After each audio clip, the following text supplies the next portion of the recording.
देव भगवान अल्लाह, खुदा, ईश आदि नाम एक ही शक्ति के हैं। वो कैसा है, कहां है, कैसे मिलता है, किसने देखा है? ये प्रश्नवाचक चिन्ह पूर्ण रूप से हटाने के लिए अवश्य सुनिए जगत गुरु तत्वदर्शी संत रामपाल जी महाराज के अमृत वचन, सर्व पवित्र धर्मों के पवित्र शास्त्रों के आधार पर। सतगुरुदेव की जय। बंदी छोड़ कबीर परमेश्वर जी की जय। बंदी छोड़ गरीबदास जी महाराज जी की जय। स्वामी रामदेवानंद जी गुरु महाराज जी की जय हो।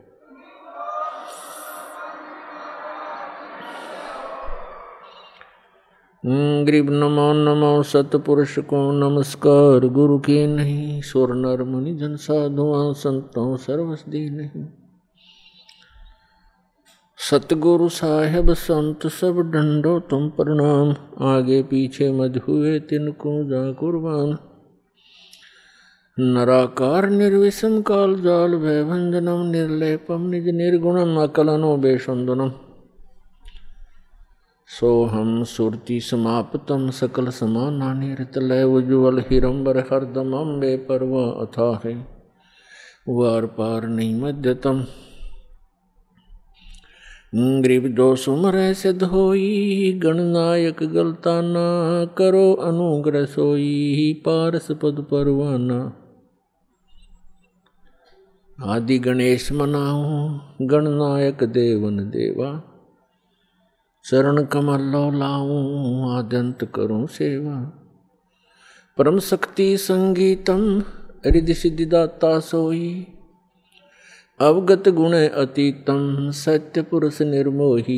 जगदम्बा जगदीशम मंगल रूप मुरारी।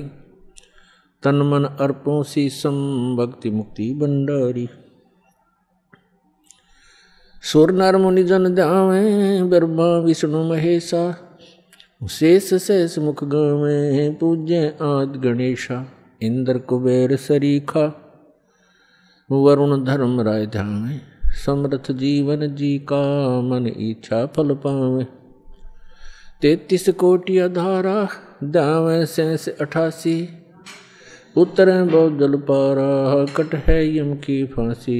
33 कोटि अधारा दावे शेष 88। उतरे बहुत जल पारा कट है यम की फांसी।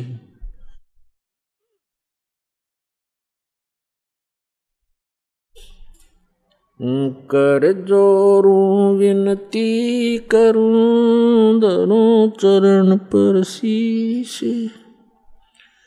गुरु जी राम देवानंद जी महाराज ने दियो नाम बख्शीश। कोटि कोटि सिजदा करूं कोटि कोटि प्रणाम। चरण कमल में राखियो मैं बांधी जाम गुलाम। कुत्ता हूँ गुरुदेव का रामपाल दास का नाम।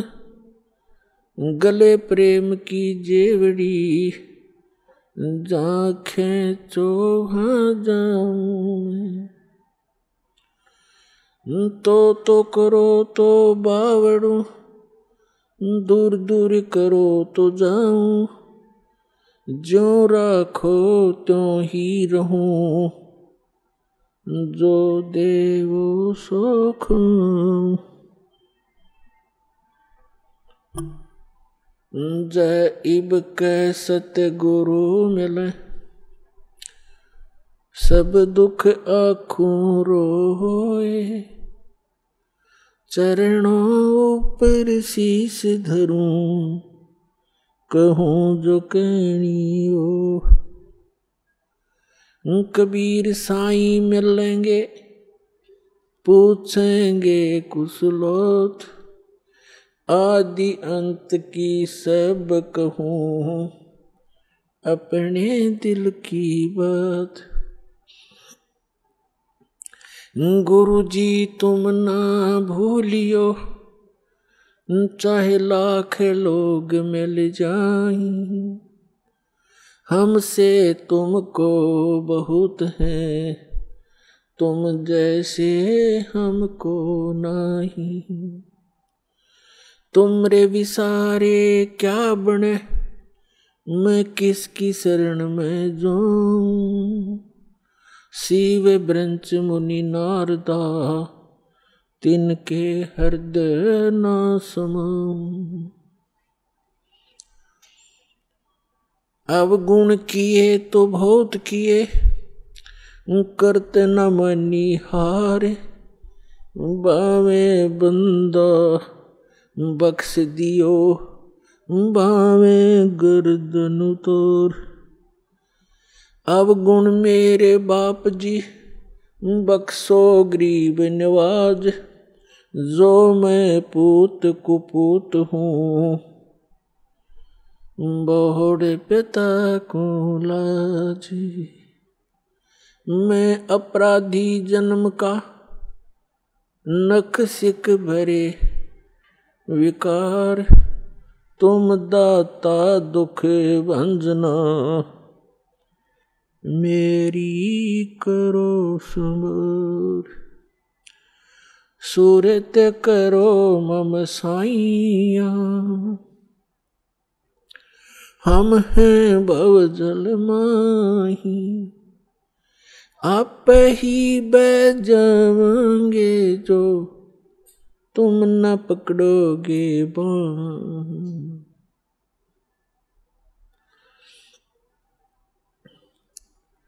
परम पिता परमात्मा पूर्ण ब्रह्म सर्व सृष्टि रचनहार कबीर परमेश्वर जी की असीम रजा से आप सभी पुण्यात्माएं सत्संग सुन रहे हैं।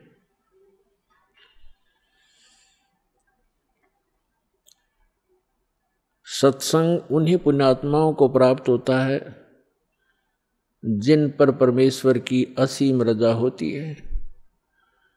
परमेश्वर की असीम रजा किन पुण्यात्माओं पर होती है? जो पूर्व जन्म के भक्ति युक्त होते हैं। क्योंकि मनुष्य जीवन दो प्रकार से प्राप्त होता है।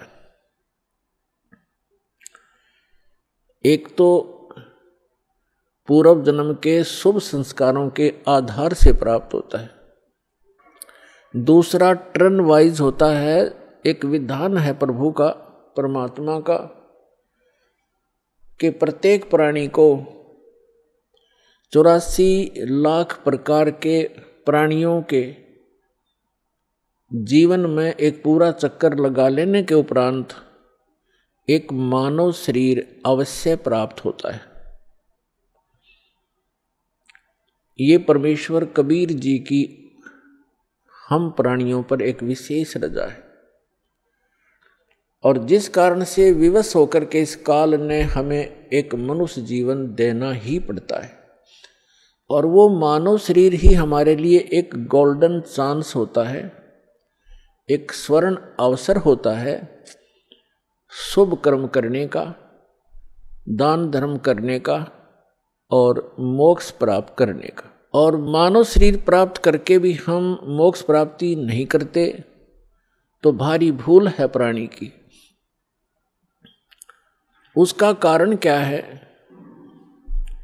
उसका कारण ये है कि जो मानव शरीर प्राप्त प्राणी जो पूर्व जन्म के संस्कार से मानव शरीर प्राप्त किए हुए हैं, वो परमात्मा की भक्ति के लिए अवश्य कहीं ना कहीं जुड़ जाते हैं।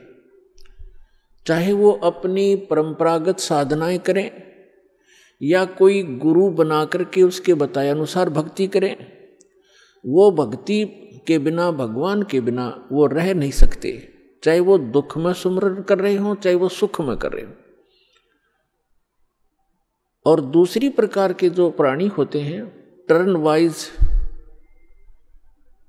यानी नंबर 84 लाख योनियों में कष्ट उठा करके वो फिर मानव शरीर जो प्राप्त किए हुए होते हैं वो भक्ति नहीं करते।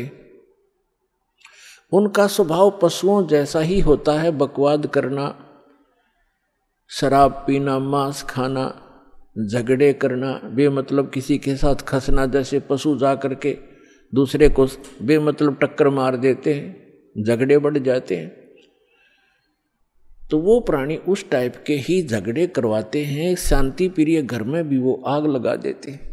तो जो पुण्यात्माएं परमात्मा के लिए लगी हुई हैं और वो साधना गलत कर रहे हैं, श्रीमद् भगवत गीता अध्याय नंबर 16 के श्लोक नंबर 23 और 24 में प्रमाण है कि शास्त्र विधि को त्याग कर जो मनमाना आचरण करते हैं, मनमानी पूजाएं करते हैं, जो शास्त्रों में प्रमाणित नहीं है वो साधनाएं करते हैं, उनको न तो कोई सुख प्राप्त होता है, न कोई सिद्धि प्राप्त होती है, और न ही उनकी परम गति होती है। अर्थात व्यर्थ, यूजलेस है वो साधनाएं। जो साधक शास्त्र विधि त्याग कर, चाहे वो स्वयं साधना कर रहे हैं या किसी नकली डुप्लीकेट गुरु बनाकर वो उनके बताए अनुसार शास्त्र विरुद्ध साधना कर रहे हैं, तो वो अपना जीवन नाश कर रहे हैं। और जो सीधे ही 84 लाख योनियों से निकलकर मनुष्य शरीर प्राप्त करते हैं, वो तो भक्ति करते ही नहीं, उनका तो वैसे ही जीवन नाश हो ही रहा है। तो इसके लिए सत्संग की आवश्यकता पड़ती है, और सत्संग का अर्थ होता है यथार्थ अध्यात्म ज्ञान। और यथार्थ अध्यात्म ज्ञान केवल परमात्मा ही बता सकता है। अपने द्वारा रची हुई सृष्टि को वही बता सकता है। अन्य चाहे कोई ऋषि है, महर्षि है या देव है, वो केवल अटकलबाजी ही लगा सकता है। जैसे साइंटिस्ट हैं, ये पहले देव आत्माएं थी, उस शरीर को भोग कर ये मनुष्य शरीर में आ गए हैं। अब ये जो ट्राई कर रहे हैं, ये केवल अटकलबाजी ही लगा सकते हैं, परमात्मा के विधान को ये जान नहीं सकते। ठीक इसी प्रकार जो ऋषि महर्षियों ने साधनाएं की, अभ्यास किए, मेडिटेशन, हठ योग किए, उनको जैसी उपलब्धि हुई, जैसे आजकल साइंटिस्ट ट्राई कर रहे हैं, ऐसे ही ऋषियों ने ट्राई किया था। तो वो भी सिर पटक कर बैठ गए, उनको कुछ हासिल नहीं हुआ। अंत में ऊट पटांग व्याख्या बना करके सब मानव को संतुष्ट कर दिया। इसी प्रकार ये साइंटिस्ट कुछ दिनों में अपना जो निष्कर्ष है निकाल कर फाइनल कर देंगे, पर परमात्मा के विधान को परमात्मा ही बता सकता है, जीव नहीं जान सकता।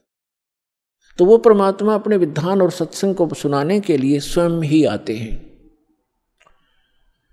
ये हमारे सदग्रंथ भी प्रमाणित करते हैं, क्योंकि जैसे पवित्र वेद है, ये गॉड गिवन स्पिरिचुअल नॉलेज है, परमात्मा का दिया हुआ अध्यात्म ज्ञान है, चारों वेद। और पांचवा वेद नष्ट कर दिया गया यहाँ के स्वामी द्वारा। यहाँ का स्वामी कौन है? वो ब्रह्म है, जिसको ज्योत स्वरूपी निरंजन अर्थात काल भी कहते हैं। इसको ये डर बना रहता है कि कहीं मेरे अंतर्गत जितने भी ये प्राणी फंसे हुए हैं, इनको परमात्मा का वास्तविक ज्ञान ना हो जाए।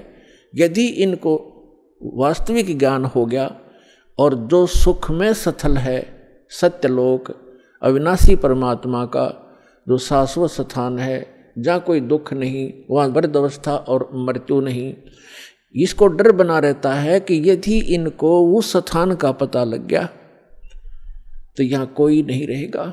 जिस कारण से ये कुछ पुण्य आत्मा होती हैं, उनको यहाँ भेज देता है, उनको गुरु पद प्राप्त करवा देता है। फिर वो शास्त्र विरुद्ध साधना बता के पूरे मानव मात्र को भ्रमित कर देते हैं। उसके लिए परमात्मा आते हैं। जो पवित्र चारों वेद हैं, ये गॉड गिवन है, कबीर गॉड गिवन, कबीर परमात्मा के द्वारा दिया हुआ ज्ञान है। तो इस काल ने पांचवा वेद समाप्त कर दिया, जिसको सूक्ष्म वेद कहते हैं, जिसको तत्व ज्ञान कहते हैं। उसकी पूर्ति के लिए, उसके अभाव से जो हम यहाँ भटक रहे हैं, उसकी पूर्ति के लिए परमात्मा स्वयं आते हैं।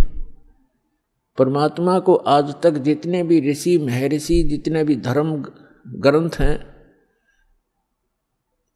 जितने भी ऋषि महर्षि हैं, उन्होंने निराकार बताया है कि उसका कोई आकार नहीं है। और जितने भी हमारे धर्म ग्रंथ हैं, उन्होंने परमात्मा को साकार बताया है, नर आकार बताया है, सहशरीर बताया है, उसका नाम कबीर बताया है। तो ब्रह्मा जी भी अपनी माता दुर्गा जी से कहते हैं कि माता जी, जब मैं वेद पढ़ता हूँ और फिर आपका अनुभव सुनता हूँ और मैं भी अभ्यास करके जो अनुभव करता हूँ, उसमें बहुत विरोधाभास है, वो कुछ विपरीत ही ज्ञान है और हमारा जो अनुभव है वो उसके विपरीत है। तो दुर्गा जी को भी सख्त हिदायत है इस काल भगवान की, क्योंकि ये इसकी पत्नी है ब्रह्म की। इसको सख्त हिदायत है कि वास्तविक जानकारी उस परमात्मा की कभी नहीं बताना। तो ये भी अपने पुत्रों को यथार्थ ज्ञान ना बता करके इसी की महिमा सुनाती है कि वो तो निराकार है, वो सामने आता नहीं, वो कभी दिखाई नहीं देता। और वेदों में परमात्मा को नर आकार लिखा है, सहशरीर लिखा है, और ऊपर बैठा ऊपर के लोक में जैसे राजा विराजमान होता है, सिंहासन के ऊपर सिर पे मुकुट होता है, सिर पर मुकुट है परमात्मा के सफ़ेद कलर का, और ऊपर एक छत्र है मालिक के, बहुत चमक है उसमें। जैसे यहाँ झिलमिल झिलमिल होती है, ऐसे उस परमात्मा के मुकुट और छत्र के अंदर झिलमिल होती है। कभी उसका सुनहरी रंग बन जाता है, कभी वाइट बिल्कुल सफ़ेद कलर हो जाता है। तो इस प्रकार उस परमात्मा की स्थिति है, और वेद भी यही बताते हैं। तो वेद जो हैं, जो 4 वेद हैं, ये परमात्मा की महिमा तो बताते हैं कि परमात्मा ऐसा है, उसका ये रूप है, वो कहाँ रहता है, वो क्या लीला करता है, लेकिन वो मिलता कैसे है, ये वर्णन इन 4 वेदों में नहीं है। फिर इसके बिना ये वेद क्या है? फिर जैसे किसी ने बता दिया आपके अमुक रोग है, उसके ये लक्षण हैं, और औषधि है नहीं, तो खाक बताया, वो क्या फायदा हुआ उस रोग के बताने का। तो वेद जो है, वेद दोनों काम करता है, रोग भी बताता है, उसके लक्षण भी बताता है, और अचूक औषधि भी रखता है, तो उससे लाभ होगा। ये दास है रामपाल दास इस विश्व में आज के दिन परमात्मा के कंप्लीट स्पिरिचुअल नॉलेज लेकर आया है, कबीर भगवान का दिया हुआ।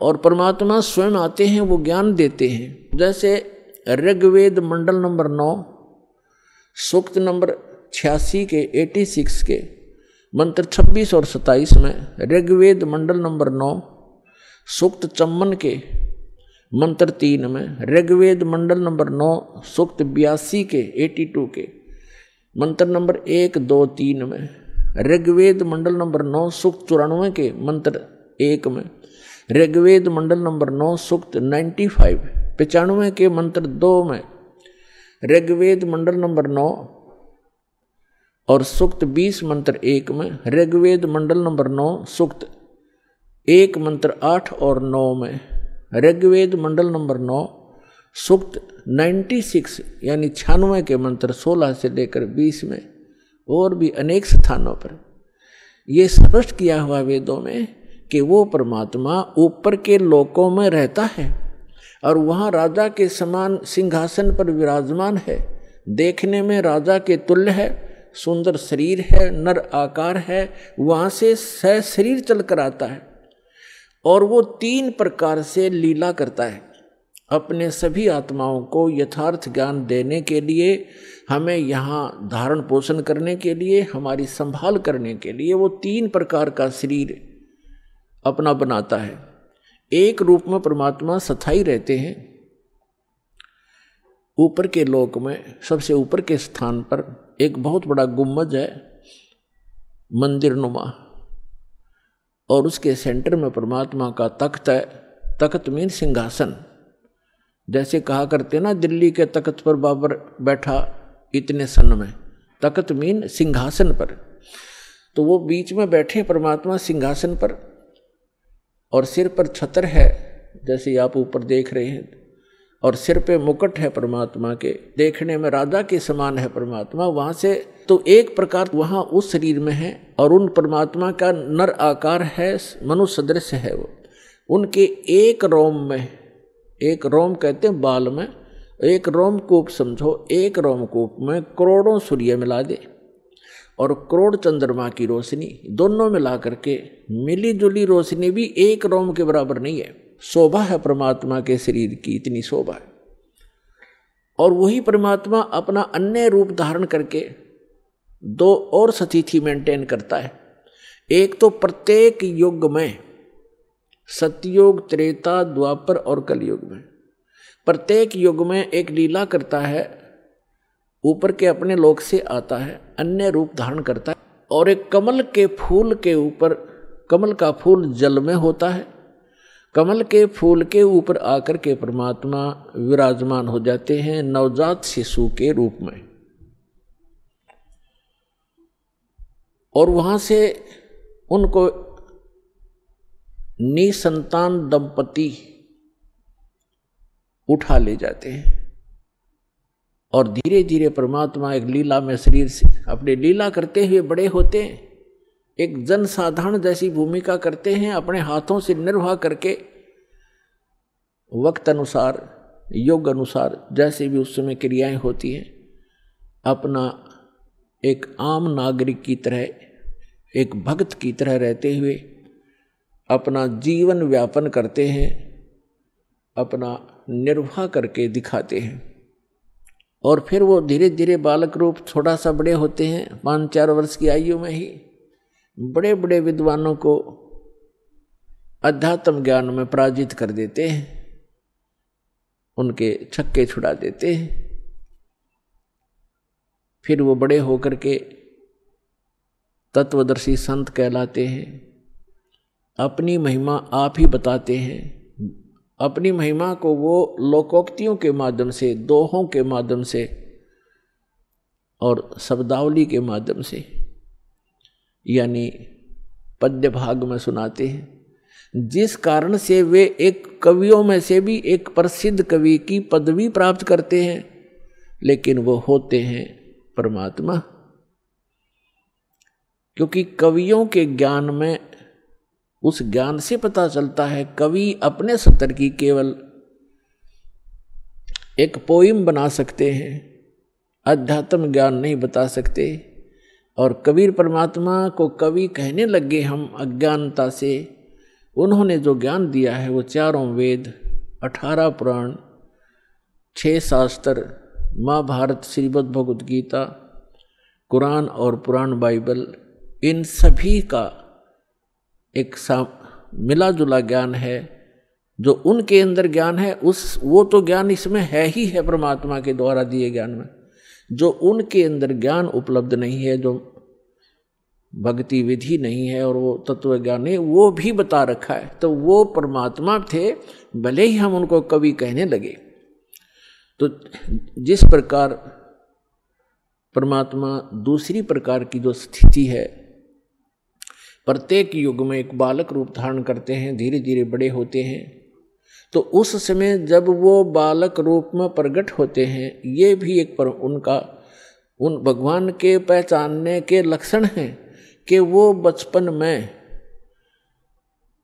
किसी माँ का दूध नहीं पीते, कंवारी गायों का दूध पीते हैं। तो कंवारी गायों के दूध से उनके परवरिश की लीला होती है।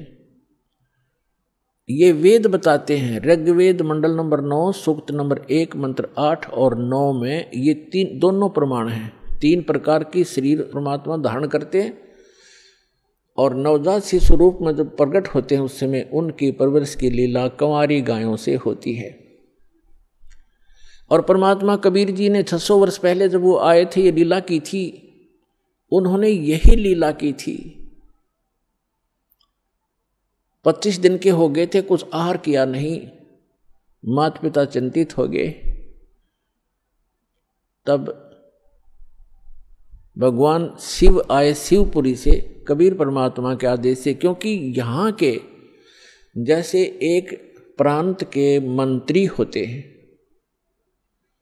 तो जैसे प्रधानमंत्री यहाँ आएगा तो उसकी व्यवस्था यहाँ के मुख्यमंत्री और मिनिस्टर वही करवाते हैं, आगे खड़े हो जाते हैं। तो इस प्रकार ये यहाँ के मंत्री हैं। श्री ब्रह्मा जी रजोगुण विभाग के, श्री विष्णु जी सतोगुण विभाग के और श्री शिव जी ये तमोगुण विभाग के। जो नीरू और नीमा नाम के जो दुल्हा थे वो उसी जन्म में ब्राह्मण थे। गौरी शंकर और सरस्वती उनका नाम था।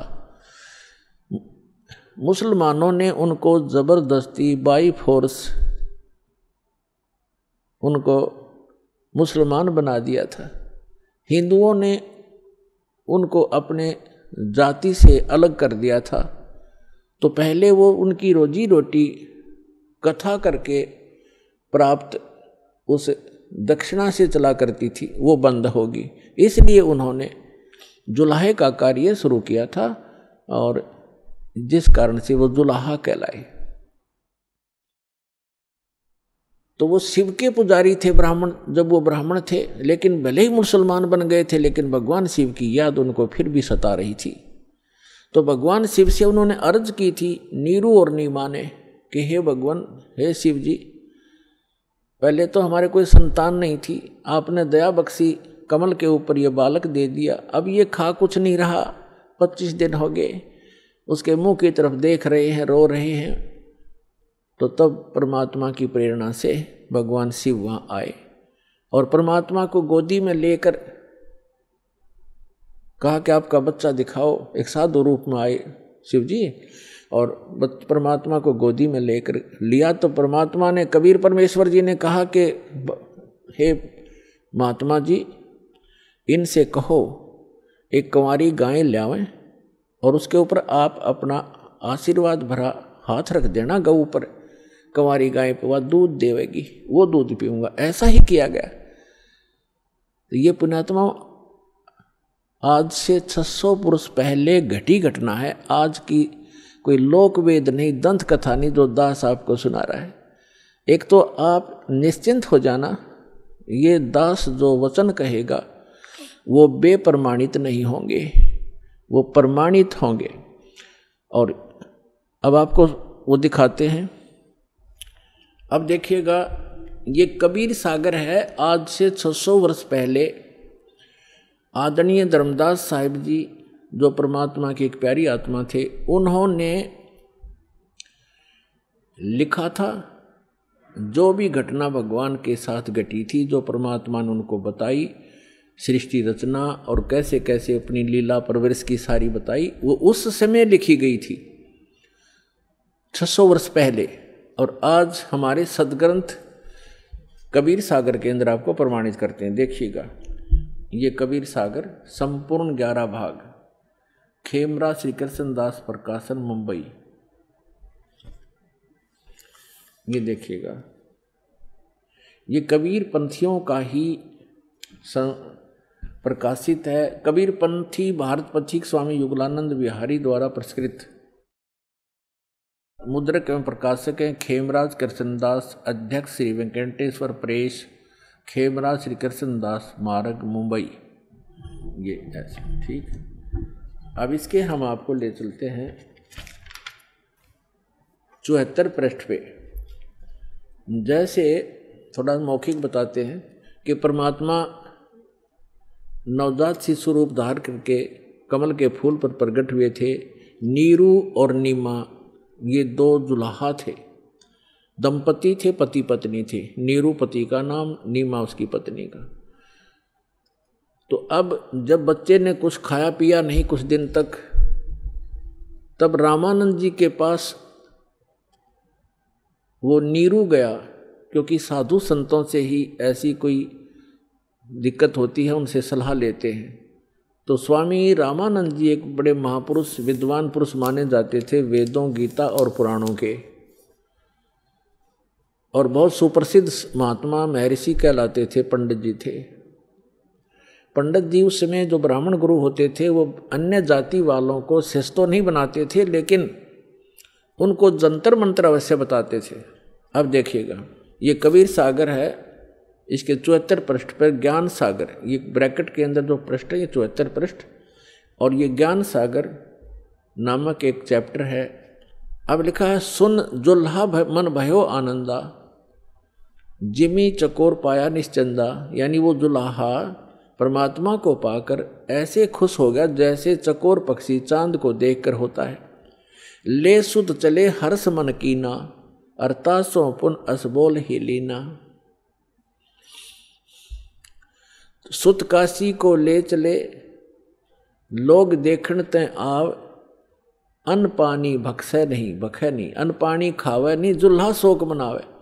अब जब परमात्मा को नीरू और नीमा लेकर आ गए, ऐसा सुंदर शरीर था परमात्मा का कि कोई बच्चा उन जैसा खूबसूरत नहीं था, जिस कारण से आसपास के नगरी के सभी लोग उसको देखने के लिए आने लगे।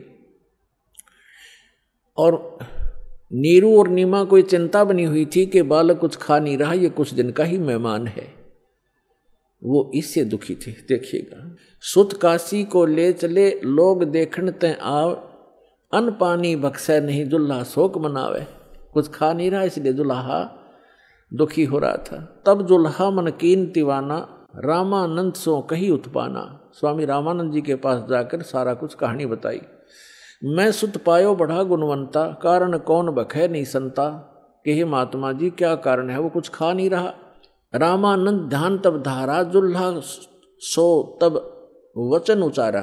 ये बात कही जुल्हाए को। पूर्व जन्म में ते ब्राह्मण जाति, और हर सेवा की नी बलबाती। कुछ तब सेवा हर की चूका, ताते भयो जुल्हा का रूपा। प्रीति प्रभु गह तोर लेनी, ताते उद्धान में सुत तो दीना।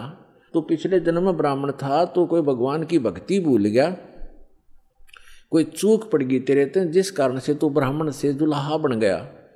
और तेरी उस प्रीति को देखकर भगवान ने आपको जंगल में ये पुत्र दे दिया। प्रीति प्रभु गह तोर लीना, ताते उद्धान में तो सुत तो दीना। अब ये नूरी नहीं है, नीरू है, ये मिसप्रिंट है कई जगह। हे प्रभु जस किन्हो तस पायो। अब वो नीरू कहता है जुल्हा कि मैंने जैसा किया था वो तो मुझे मिल गया, और आर्त हो तो दर्शन आया, संकट में मैं तेरे पास आया हूँ। असो कहिए उपाय गुसाई, बालक अक्सुदावंत कुछ खाई। रामानंद अस युक्ति विचारा, तुम सुत कोई ज्ञानी अवतारा। आपका पुत्र कोई विद्वान पुरुष है। बछिया जाही बैल नहीं लागा, सोले ठाड करते यागा। कहते एक बछिया ले आओ जिसको बैल ने टच ना किया हो, यानी कंवारी, अनटच्ड कंवारी। बछिया जाही बैल नहीं लागा, सोले ठाड करते ही आगा। उसके सामने खड़ा कर दो, उस बच्चे के सामने कंवारी गाय लाके। दूध चले ते थन ते, दूध ही देव छिपाई।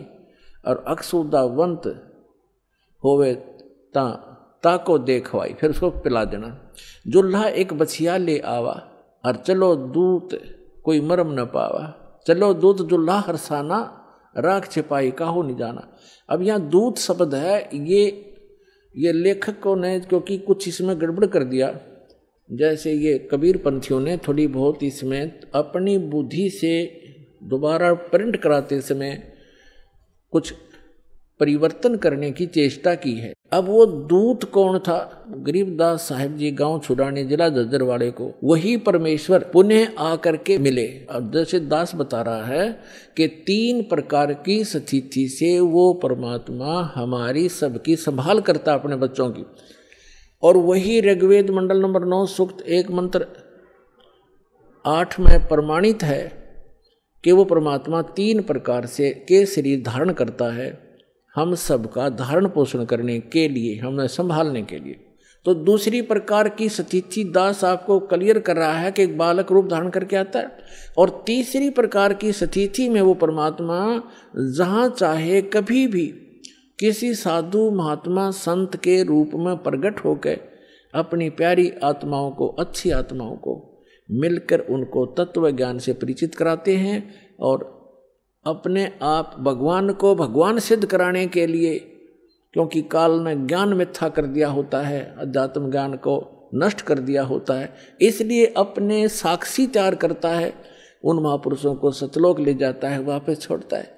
तो वो तीसरी प्रकार की स्थिति में वो परमात्मा आते हैं और उन प्यारी आत्माओं को मिलते हैं। किन किन को मिले? इस कलयुग में दास के जो नॉलेज में हैं, आदरणीय धर्मदास साहिब जी को, आदरणीय मुल्कदास साहिब जी को, आदरणीय दादू साहिब जी को, आदरणीय नानक साहिब जी को, जो सिख धर्म के प्रवर्तक हैं, उनको जो परमात्मा आकर मिले हैं, जो सतपुरुष आकर मिले हैं सतलोक से, जो वहाँ जहाँ वो रहते हैं वहाँ से चल कर आते हैं, सीधे साधु रूप धारण कर लेते हैं, जिंदा महात्मा का रूप बना लेते हैं। आदरणीय गरीबदास साहिब जी को गांव छुड़ानी जिला जज्जर हरियाणा वाले को, आदरणीय गीसा दास साहिब जी गांव खेखड़ा जिला मेरठ उत्तर प्रदेश वाले को, इन महापुरुषों में से परमात्मा ने आदरणीय गरीबदास साहिब जी को पुनः वो कंप्लीट स्पिरिचुअल नॉलेज दिया है। किस लिए? कि काल ने कहा था कि जब तक कलयुग निकट आवेगा आपका समय 5500 वर्ष, तब तक मैं सभी आपके नाम से 12 तो कबीर पंथ चलाऊंगा और अनेक पंथ चलाऊंगा जो आपके ज्ञान को मिथ्या कर देंगे। इसलिए परमात्मा ने आदरणीय गरीबदास साहिब जी को सचखंड ले जाकर अपने से परिचित कराकर और कंप्लीट स्पिरिचुअल नॉलेज, संपूर्ण अध्यात्म ज्ञान उनके अंदर फीड कर दिया। उस पुण्यात्मा ने गरीबदास साहिब जी ने अपने मुख कमल से बोल बोल के वो लिखवाया। उसमें लिखा है कि शिव उतरे शिवपुरी से अवगत बदन विनोद और मैक के कमल और लिया ईस को गोद, अन ब्यावर को दूहत है, कंवारी को दूहत है, दूध दिया तत्काल और पीवे कबीर ब्रह्म गति ता शिव भय दयाल। यानी शिव जी आए थे शिवलोक से एक साधु रूप बना के, और तब उन्होंने उस कंवारी गाय की कमर पर हाथ रखा था। परमेश्वर के आदेशानुसार नवजात शिशु रूप में परमात्मा उनके गोदी में थे, और तब वो दूध निकलना शुरू हुआ था कंवारी गाय के उसके थनों से। एक कोरा बर्तन लाया गया था कुम्हार के तय साफ, उसमें वो दूध आया था। वो सतलोक से आता है कंवारी गायों में दूध परमात्मा का, उसके अपने निज लोक से आता है। कहता है इस नकली लोक से क्या खाऊं मैं, ये आप पे भिखारी बने फिरें। तो सतलोक से आता था उस परम पिता का दूध, गौ जो सब पशुओं में पवित्र है, तो वो दूध परमात्मा पिया करते थे। तो वो दूध आया, फिर वो दूध चला गया, यानी वो महात्मा चले गए परमात्मा के, 3 लोक के भगवान और एक साधु संत रूप में आए थे, वो चले गए। तो ये बाकी वर्णन वो है, ये मिसगाइडेड न पता नहीं।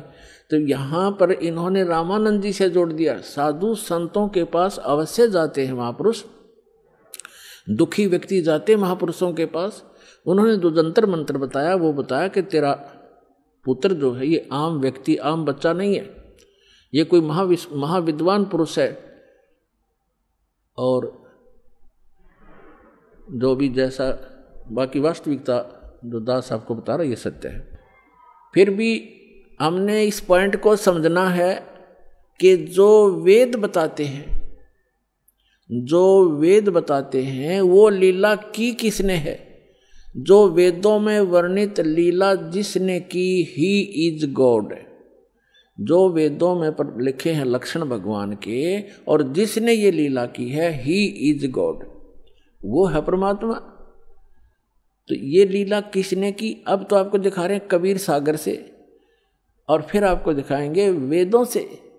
वेदों में यही लिखा है, तो आसानी से समझ में आ जाएगा, पहचान लेंगे हम अपने परमपिता को जो हमारे लिए भटक रहे हैं, हमें खोज रहे हैं, हमें सद्बुद्धि देना चाहते हैं।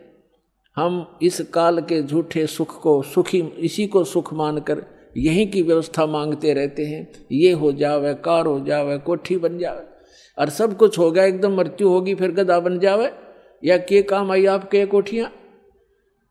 परमात्मा से मांगो। क्या बताते हैं भगवान? परमात्मा हमें मांगना सिखाते हैं कि मुझसे ये मांगो, साईं इतना दीजिए जिसमें कुटुंब समावे, हम भी भूखे ना रहें, कोई अतिथि ना भूखा जावे। इतना मांगो भगवान से, ज़्यादा मत मांगो। ज़्यादा तो ये आपके दलदल बन जाएगी, आपको ये फंसा कर रख देगा। और आपकी जामे कुटुंब समावे का अर्थ है रिक्वायरमेंट ऑफ द फैमिली। हमारे परिवार को जो आवश्यक वस्तु हो परमात्मा वो उपलब्ध कराना, तो उसमें सारा कुछ आ गया। शेष क्या बचा? मकान भी देगा, आजकल जो कलयुग है इसमें गाड़ी चाहिए, गाड़ी भी देगा भगवान। अब इतना ही मांगो जामे कुटुंब समावे और हम भी भूखे ना रहें। बस अब जब अकाल गिरा करते थे, कहते हैं दिल्ली के बादशाह अपना राज त्याग कर भिक्षा मांगने के लिए फल पत्ते तोड़ तोड़ कर खाते थे। रोटी मिल जाती है टाइम पर, फिर उसके बाद बकवाद सोचता है ये मन, बड़ी कोठी बनाऊं, बड़ी कार लूं, हैं, और बैंक बैलेंस बना दूं। बैंक बैलेंस बनाना था भक्ति का और धर्म का, वो हम भूल गए। तो उसको बताने के लिए परमात्मा थे। जो प्रकरण चल रहा है हम उस पर चलते। अब इसमें ये सिद्ध हो गया कि कबीर परमात्मा जब बालक रूप में आए, उनके शिशु रूप में प्रगट परमात्मा की परवरिश की लीला कंवारी गायों से हुई। ये तो प्रमाण हुआ कबीर सागर में। ये कोई आज का लिखा हुआ नहीं है। 600 वर्ष पहले जो परमात्मा आए थे उसी समय आदरणीय धर्मदास साहिब जी का लिखा हुआ है और कबीर पंथियों के द्वारा सुरक्षित है। अब हम आपको दिखाते हैं वेद क्या बताते हैं परमात्मा के विषय में, वो कैसी लीला करता है। यदि वेदों का अनुवाद ये दास करता, वही करना था जो इन चंद श्लोकों में उन लोगों ने किया है जो भगवान को निराकार मानते हैं। उनकी फाइनल है ये, उनका किनका? आर्य समाज वालों का, महर्षि दयानंद और उनके चेलों का। ये फाइनल फैसला है कि भगवान निराकार है, उसका कोई शरीर नहीं है, उसका कोई बॉडी नहीं है। और वेद भी उन्हीं के द्वारा अनुवादित हैं। ये चंद श्लोकों में परमात्मा ने उनकी दुर्बुद्धि पर पत्थर डाल दिए और एज इट इज अनुवाद करवा दिया जो वेद का होना चाहिए था। थोड़ा बहुत उन्होंने गड़बड़ी की है, वो आप बुद्धिमान समाज आसानी से समझ सकता है। परमात्मा के द्वारा दिए गए तत्व ज्ञान से उसको आसानी से समझ सकते। तो देख कमाल की बात है, आपके ऊपर रहम है दाता का कि उन्हीं के द्वारा अनुवादित में ये स्पष्ट है कि परमात्मा मनुष्य सदृश है, वहाँ से चल कर आता है और वो एक पुण्य आत्माओं को मिलता है, अच्छी आत्माओं को मिलता है। और किस लिए मिलता है? उनको उपदेश देता है, उनको तत्व ज्ञान सुनाता है। और वो क्या लीला करता है ये देखिएगा। अब ये आर्य प्रतिनिधि सभा यानी महर्षि दयानंद के चेलों द्वारा अनुवादित है, जो भगवान को निराकार मानते हैं। लेकिन वास्तव में वेदों में परमात्मा नर आकार है। नर माने मनुष्य जैसा, शरीर है। उसका नाम कबीर है और सतलोक से चल कर आता है। वहाँ जहाँ वो रहता है निज स्थान पर, सब भुवनों प्री, सब भुवनों के ऊपर के स्थान पर तिष्ठति, वहाँ बैठा है भगवान। राजा के समान देखने में है, वहाँ से चल कर आता है। 3 प्रकार से लीला करता है। जब द्वितीय प्रकार की लीला करता है, वो एक शिशु रूप धारण करके कमल के फूल के ऊपर, जल के ऊपर विराजमान होता है, जिस कारण से वो परमात्मा नारायण कहलाता है। नारायण का अर्थ होता है जल के ऊपर आके निवास करने वाला, आकर विराजमान होने वाला। और हम विष्णु जी को नारायण मान रहे थे, ये शेषनाग के ऊपर सोया करता, इसलिए नहीं। वो परमात्मा सतलोक से आता है, प्रत्येक बार यही लीला करता है और जल के ऊपर आकर विराजमान कमल के फूल पर होता है, इसलिए नारायण कहलाता है। तो वो नारायण है। और सत्यनारायण, सत्यनारायण का अर्थ होता है अविनाशी परमात्मा। सत्य माने अविनाशी, हम सत साहेब कहते हैं उसको, अविनाशी परमात्मा। तो अविनाशी परमात्मा कबीर जी हैं, श्री ब्रह्मा, श्री विष्णु, श्री शिव जी ये नासवान परमात्मा हैं, भगवान हैं, स्वामी हैं, प्रभु हैं। इनकी जन्म मृत्यु होती है। और इसका प्रमाण है श्री देवी भागवत यानी देवी महापुराण, गीता प्रेस गोरखपुर से प्रकाशित, सचित्र मोटा टाइप, 3रा स्कंद 123 पृष्ठ पर। भगवान विष्णु स्वयं कहते हैं अपनी माता से कि तुम शुद्ध स्वरूपा हो और ये सारा संसार तुम इसे उद्भासित हो रहा है। मैं ब्रह्मा और शंकर, विष्णु जी करे, आपकी कृपा से विद्यमान है। हमारा आविर्भाव माने जन्म और तिरोभाव माने मृत्यु हुआ करता है, हम अविनाशी नहीं है। और शंकर भगवान कहते हैं, हे माता, ब्रह्मा जी का जन्म आपसे हुआ तो क्या मैं तमोगुण लीला करने वाला शंकर आपका पुत्र नहीं हुआ? अर्थात मेरी भी आप ही जनक हैं, मैं आपका पुत्र हूँ और हम केवल नियमित कार्य ही करते हैं। हम तीनों गुणों से उत्पन्न हैं, रजगुण ब्रह्मा, सतगुण विष्णु, तमगुण शिव जी, और हम केवल नियमित कार्य ही कर सकते हैं। जिसके भाग्य में जैसा है वैसा ही दे सकते, उसमें कोई परिवर्तन नहीं कर सकते। श्री देवी महापुराण ने चंद श्लोकों में इन भगवानों की पूर्ण लीला तकरीबन सती थी क्लियर कर दी, स्पष्ट कर दिया, सारे कंसेप्ट क्लियर कर दे। ये नासवान है, दुर्गा जी इनकी माता है, रजगुण ब्रह्मा, सतगुण विष्णु, तमगुण शिव जी यही हैं, और प्रकृति दुर्गा को कहते हैं, और ये केवल नियमित कार्य ही कर सकते। तो जो नारायण है वो परमात्मा है, वास्तव में कबीर साहब है जो ऐसी लीला करता है। अब वेदों में दिखाते हैं आपको कि जब वो परमात्मा आता है शिशु रूप धारण करके, उस समय उनके परवरिश की लीला कंवारी गायों के द्वारा होती है। ये देखो, अब हम वेद पढ़ रहे हैं, आपको दिखा रहे हैं, ये वेद हैं, अभी आपको दिखाया था, अब और देख फिर पुनः दिखाते हैं। ये कहाँ से प्रकाशित है? सर्वदेशी कार्य प्रतिनिधि सभा, महर्षि दान भवन, रामलीला मैदान, नई दिल्ली से। और ये इसके अनुवादक और ये मुद्रक Prince Offset Printers 1510 Pataudi house, Daryaganj, New Delhi से। और अब हम आपको ऋग्वेद मंडल नंबर 9 का और सूक्त नंबर 1 दिखाते हैं। ये देखिएगा, ऋग्वेद भाष्यम अथ नवम मंडल, 9वां मंडल प्रारंभ होता है। इसका ये प्रथम मंत्र है। इसमें क्या लिखा है कि हे सोम स्वभाव परमात्मन, यानी परमात्मा की महिमा चल रही है। सोम माने परमात्मा, सोम, ये भी ध्यान रखना, अभी आगे चल के आपको ये हेल्प करेगा इस ज्ञान को समझने में। ये 1 नंबर मंत्र, मंडल नंबर 9 सूक्त नंबर 1 का अब मंत्र नंबर हम दूसरा पढ़ रहे हैं। इसमें है हे परमात्मन आप, है ना, परमात्मा की महिमा चल रही है, ये ध्यान रखना। अब तीसरे मंत्र में हे परमात्मन, चौथे मंत्र में हे परमात्मन आप, है ना, महिमा भगवान की, और 5वें मंत्र में हे परमात्मन आप, यानी परमात्मा की महिमा चल रही है।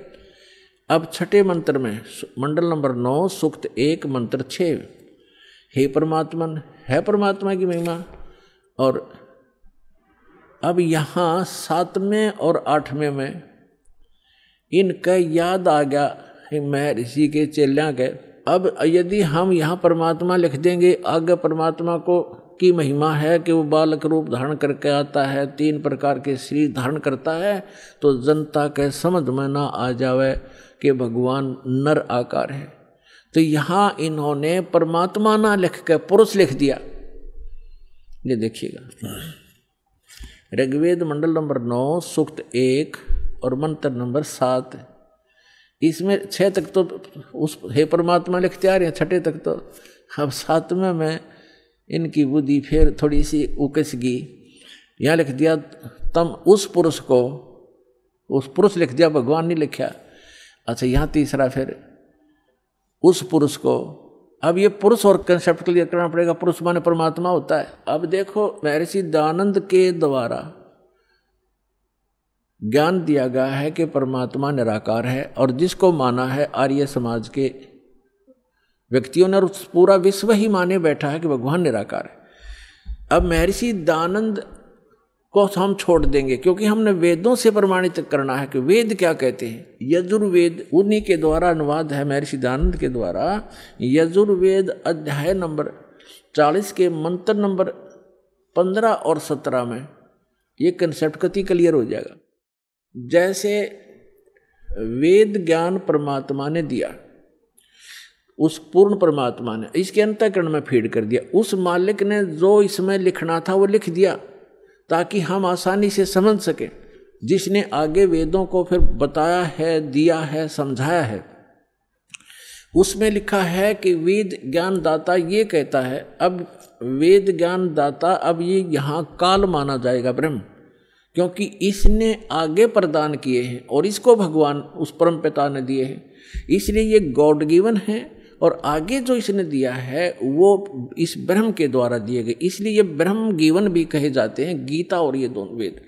तो यहाँ 40वें अध्याय के 15वें श्लोक में ये खुद कहता है कि मेरा ते कोम नाम है, और 17वें में भी यही स्पष्ट करता है कि मेरा ते कोम नाम है, और वो परमात्मा गुप्त है, वो पुरुष माने परमात्मा पूर्ण ब्रह्म ऊपर रहता है, वो गुप्त है।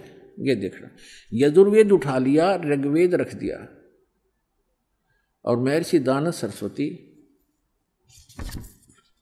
ये वही है सार्वदेशिक कार्य प्रतिनिधि सभा, महर्षि 2/5 महर्षि दानव भवन, रामलीला मैदान, नई दिल्ली से। यजुर्वेद आर्य भाष्य है, महर्षि दानव सरस्वती, मुद्रक है Prince Offset Printers 1510 Pataudi house Daryaganj, New Delhi से। ये यहाँ से छपा है। यजुर्वेद का अंतिम अध्याय है 40वां, इसमें टोटल 40 अध्याय हैं, 40 ओनली, और इसमें 40वें अध्याय में 17 मंत्र हैं, और इसमें पूरे यजुर्वेद का लगभग निष्कर्ष है। अब देखो, ये यजुर्वेद अध्याय नंबर 44 40वां अध्याय है। 40वें अध्याय का ये 15वें मंत्र में वेद ज्ञान दाता कहता है कि वायु अनिलम अमृतम अथिदम भस्मांतम शरीरम ओम करतो समर किलबे समर करतुम समर। ओम नाम का जाप काम करते करते सिमरण करो। कलबे माने कलबलाहट के साथ, कसक के साथ एक स्मरण करो, और कर्तुम माने अपना मूल कर्तव्य जानकर मनुष्य जीवन का ओम नाम का सिमरण करो। ये तो ब्रह्म तक की साधना है।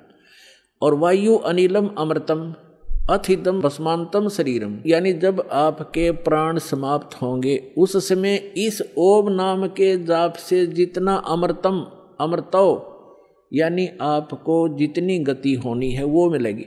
अब इसका प्रमाण आपने श्रीमद् भगवत गीता अध्याय नंबर 8 के श्लोक नंबर 13 में मिलेगा कि गीता ज्ञान दाता भी ये ब्रह्म ही है। श्री कृष्ण जी में प्रवेश करके बोल रहा है, ये कह रहा है कि ओम इति एकाक्षरम ब्रह्म व्यवहारण माम अनुसमरण यह प्रयाति तजन देहम स याति परमाम गतिम। माम ब्रह्म, मुझ ब्रह्म का। अब यहाँ ये भी कंसेप्ट क्लियर करना पड़ेगा। पुण्यात्माओं, आज तक ये लोक वेद दंत कथा सुनते सुनते हम बहरे हो गए और हम ढीठ हो गए, उस ज्ञान को कति कंप्लीट मान बैठे, जो हमने सुना वो फाइनल है। और सभी भ्रमित है, कोई स्थिर नहीं है। किसी को भी कोई कुछ कह देता वो भी हाँ ठीक ऐसा भी है, ऐसा भी है, क्योंकि हम स्वयं अपने सदग्रंथों से परिचित नहीं। और दास का उद्देश्य है कि आपको अपने ही सदग्रंथों से परिचित करा के इनका मास्टर बना दूं, ताकि आप भ्रमित ना हो। जैसे श्रीमद् भगवत गीता अध्याय नंबर 2 के श्लोक नंबर 53 में कहा कि अर्जुन, जब भिन्न भिन्न प्रकार के भ्रमित करने वाले वचनों से, ज्ञान से आपकी बुद्धि हटकर एक परमात्म ज्ञान पर स्थिर हो जाएगी, उस परमात्मा के ज्ञान पर स्थिर हो जाएगी, तब तू योग को प्राप्त होगा, तब तो तू भगत बनेगा, यानी भक्ति योग्य होगा। तो जब तक आप भ्रमित हैं, कोई कुछ कह देता वो भी ठीक, वो कहता वो भी ठीक, तो तब तक आप भक्त नहीं बन सकते, आप सफल नहीं हो सकते। तो दास चाहता कि आपकी ये सारी भ्रमणा और अज्ञान मिटा के एक परमात्म उस तत्व ज्ञान पर स्थिर कर दूं, जिसके लिए आपको परमात्मा ने शिक्षित बनाया, आपके ऊपर रहम किया। और दूसरा रहम ये किया कि ये इंस्ट्रूमेंट, ये उपकरण बनवा दिए, इलेक्ट्रॉनिक, ये प्रोजेक्टर, सीडी, टेलीविज़न मीडिया, जो इलेक्ट्रॉनिक मीडिया, ये आपके लिए तैयार करवाया परमात्मा ने कि आज घर बैठे आप सत्संग समझ सकते हो, वेदों को जान सकते हो और सभी सदग्रंथों को आप समझ सकते हो। और जब तक आप स्वयं अपनी आँखों से सदग्रंथों को नहीं देखोगे, नहीं जानोगे, तो ये काल के जितने भी भ्रमित करने वाले संत भेजे गए हैं, ये आपको ऐसे ही मिसगाइड करके उद्देश्य से वंचित कर देंगे। तो तो अब दास चाहता है कि इनकी दाल नहीं गलेगी, आप शिक्षित हैं, बेटा बेटी भाई बहन सब शिक्षित हैं और सद्ग्रंथ हमारे पास है। तो अब एक ये समझो कि आपका जीवन का उद्देश्य क्या है, ये समझ में आओगा सत्संग से। जीवन, मनुष्य जीवन का उद्देश्य केवल मोक्ष कराना है, या कोठी बनाना, बंगले बनाना, कार खरीद कर रख देना, ये नहीं है। ये तो एडिशनल है, बाई प्रोडक्ट है भक्ति का, जो दास आपको भक्ति देगा परमात्मा की दी हुई। इस साधना से आप जो सुख वैसे सारा जीवन खोजने में लगे रहते हो, प्राप्त करने में, वो नहीं मिलते। तो इस भक्ति का वो बाई प्रोडक्ट है, वो तो आपको वैसे ही मिलेंगे। जैसे किसान गेहूं बीजता है, उसका उद्देश्य भूस बनाना नहीं होता, उसका उद्देश्य कनक लेना होता ताकि जीवन रक्षा हो, और भूस तो अपने आप बन जाता है। भूस तो अपने आप बनता हो तो बनेगा ही बनेगा।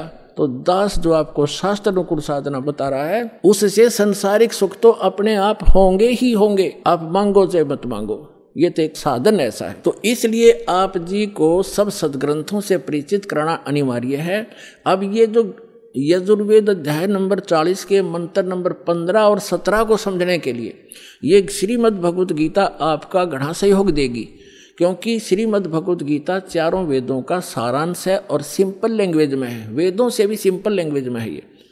तो इससे हम देखेंगे, देखिएगा, ये श्रीमद् भगवत गीता गीता प्रेस गोरखपुर से प्रकाशित, ये गीता प्रेस इस जयदयाल गोविंद का इसके अनुवादक हैं, गीता प्रेस गोरखपुर से ये प्रकाशित है। अब आपको दिखाते 8वें अध्याय का 13वां श्लोक, ये देखिएगा, अध्याय नंबर 8 और श्रीमद् भगवत गीता अध्याय नंबर 8 और श्लोक नंबर ये 13 है। हम संस्कृत पढ़ेंगे, हम पढ़े हैं, शिक्षित हैं, हम पढ़े लिखे हैं। ओम इति एकाक्षरम ब्रह्म व्यवहारण माम अनुसमरण ये प्रियाति तदंदेहम स याति परमाम गतिम।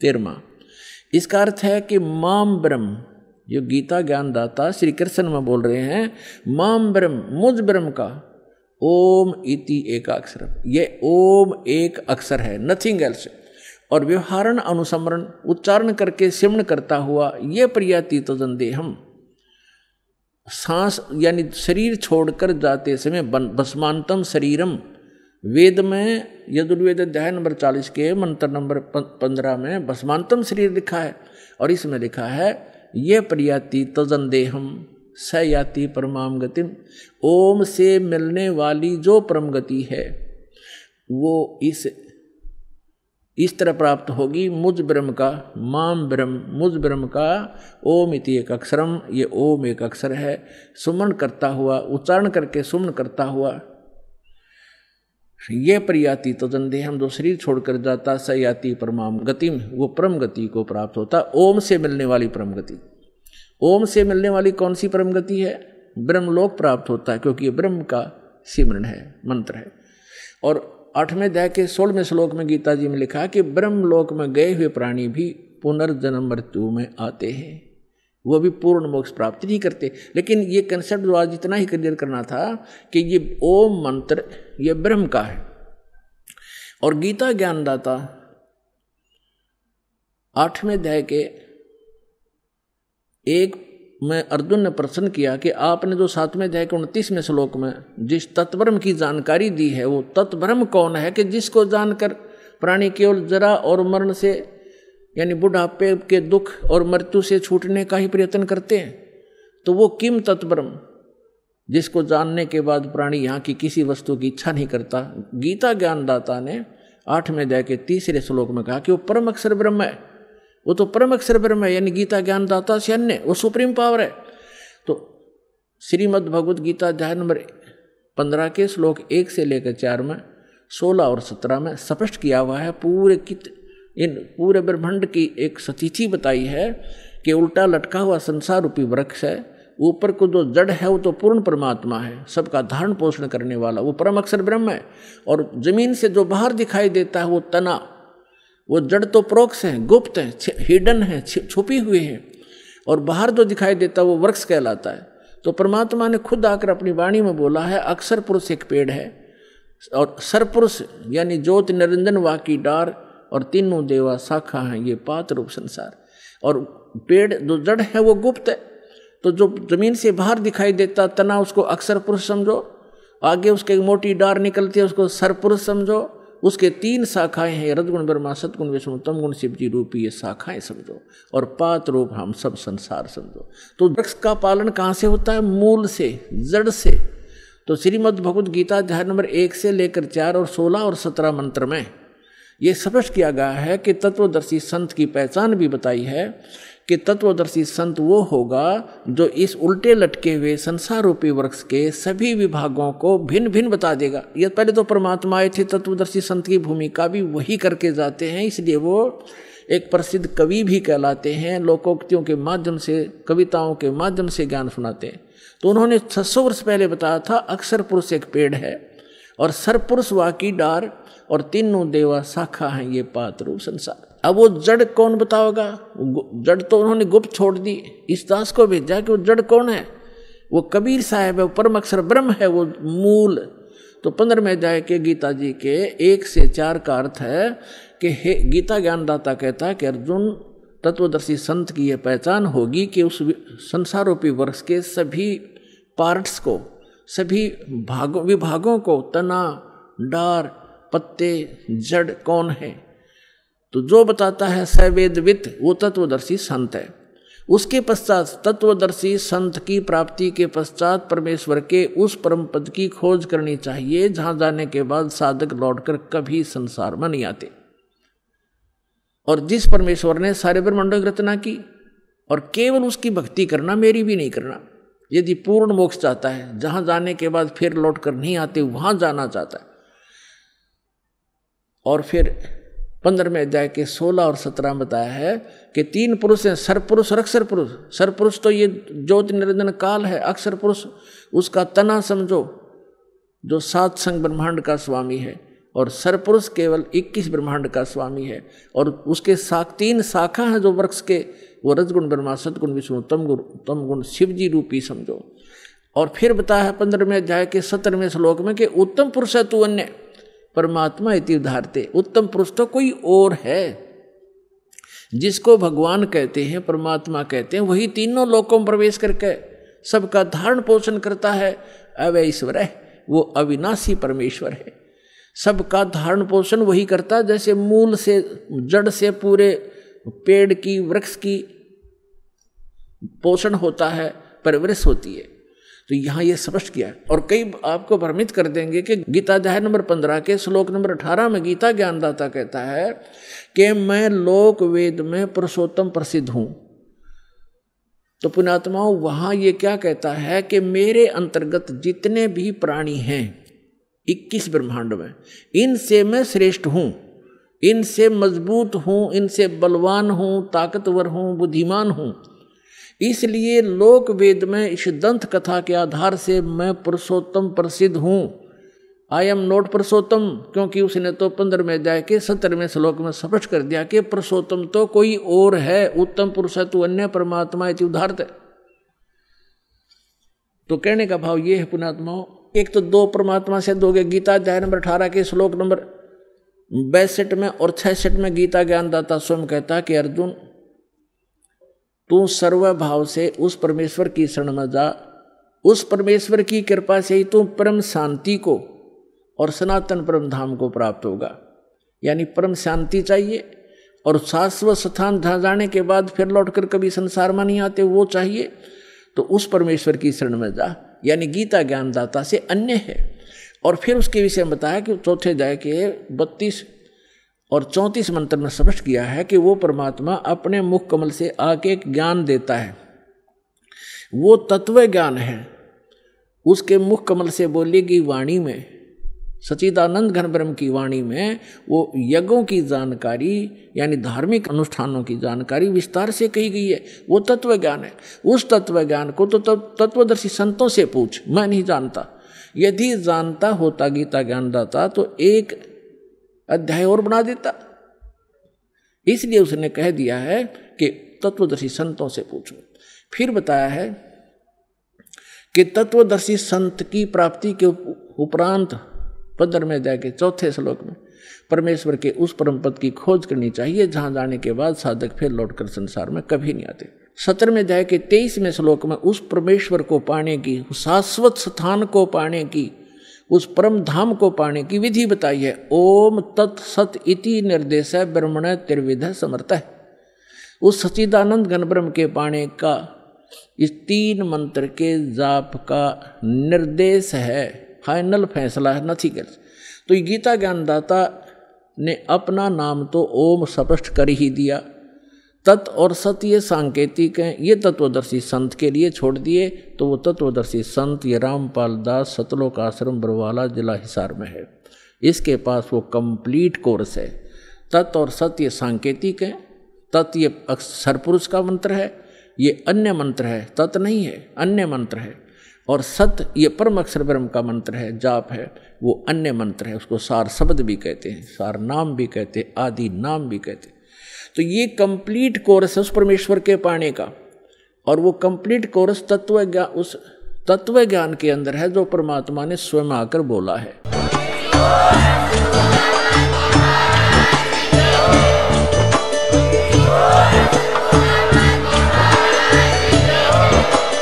आप सुन रहे थे जगत गुरु तत्वदर्शी संत रामपाल जी महाराज जी के मंगल प्रवचन। अधिक जानकारी के लिए विजिट कीजिए हमारी वेबसाइट www.jagatgururampalji.org। संत रामपाल जी महाराज जी के शुभ आशीर्वाद से पूरे विश्व भर में 500 से भी ज्यादा नाम दीक्षा केंद्र हैं, जिन पर संत रामपाल जी महाराज जी द्वारा ऑनलाइन निःशुल्क नाम दीक्षा दी जा रही है। अपने नजदीकी नाम दीक्षा केंद्र का पता करने के लिए संपर्क करें 8222880541।